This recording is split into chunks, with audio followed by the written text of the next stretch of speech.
Well, it's pretty common to see wildlife roaming the area, whether it's rabbits, squirrels, possums, you name it. Yeah, our pets will cross paths with Critters Uncaged. And here with more insight on how to respond, Dr. Nikki Rosenhagen and Ruth Shepard for the U of I Wildlife Medical Clinic. So, Dr. Rosenhagen, you've actually brought in one of those critters that we might find in our own backyards. That's right. Yeah, we had the little painted turtle, and he actually has since been released. So Oh, we were able to the one that had all the tubes in him and everything? all the tubes and the broken shell. Yep, he's back out there. Now, do you monitor these animals once they leave the facility? I wish. There are satellite monitors you could put on them, but they are thousands of dollars a pop, and they don't last forever, and so no. Well, and you've done great work, so all the best to him as he looks forward into returning to the wild. So we're going to actually meet another friend here today, and we'll give you a second to get that out. But let's first talk a little bit with Ruth about what we do, how we handle wild animals, because the idea is not to handle them, right? Correct, absolutely. So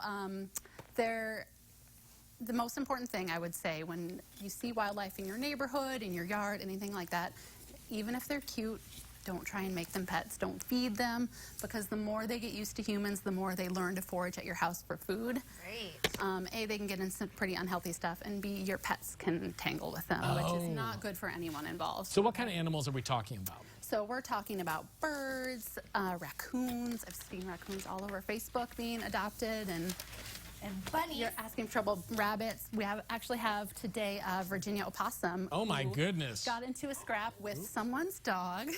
Good save there. She's very good at this. So, okay, yeah, now opossums are, tell me a little bit about possums. Yeah, so opossums are the only marsupial native to North America. They have very underdeveloped young, which migrate to the mother's pouch. Okay. So just like you hear kangaroos. They give koalas have- birth, Exactly. right? Okay. Exactly. So let's talk here about Virginia. How did you came across her because she got into a fight, you said? Correct. So what have we done to help her? So she actually came in, if you can see on the side here, that nice little scar. Sure. She had about a 6-inch laceration all the way into her side, a couple bite wounds, and she actually has a fractured scapula. So she had a minor surgery to repair that. I can take her if you'd like. Hi, sweetheart. Gosh, you're so brave. I saw that wish thing you saw jump this out of the at cage. home. I know. So I am just So, Oh, yeah. We won't keep okay, her out for too so, long. Yep. so tell me, so give me a little bit of background about possums, because I feel like they have a pretty terrible reputation. A lot of people are scared of them. They have kind of a weird little face, but they actually perform a really important ecological function. They're super important in the environment. They're wonderful scavengers, cleaning up a lot of roadkill, dead animals that would otherwise be left to fester, and Sure. you know, somebody's dog could get into. And obviously, there's been an animal that's, oh, there she goes. I gotcha. She was just a little scared. Oh, you are not having this at all, are you? There we go. needs to go It's a little camera shot. Okay. So you can see why people are a little freaked out by them. Sure, sure. Well, it's okay. Well, and now let me ask, because her teeth. I'm going to give Heather a second. Yeah. So, all locked up. You're good. So she had her mouth open. Was she actually like baring her teeth like she was So that mad? was defensive. It was, She was okay. scared, and she just was trying to scare people off. Most wild animals, they will not attack unless they're cornered. And I see, when we see opossums, we see them at night, right, Nikki? And that's one of the challenges we're facing here. We're in a brightly lit studio with people who are not really sure what to make of Yeah, them. it's definitely a very weird environment for the possum to be in right now.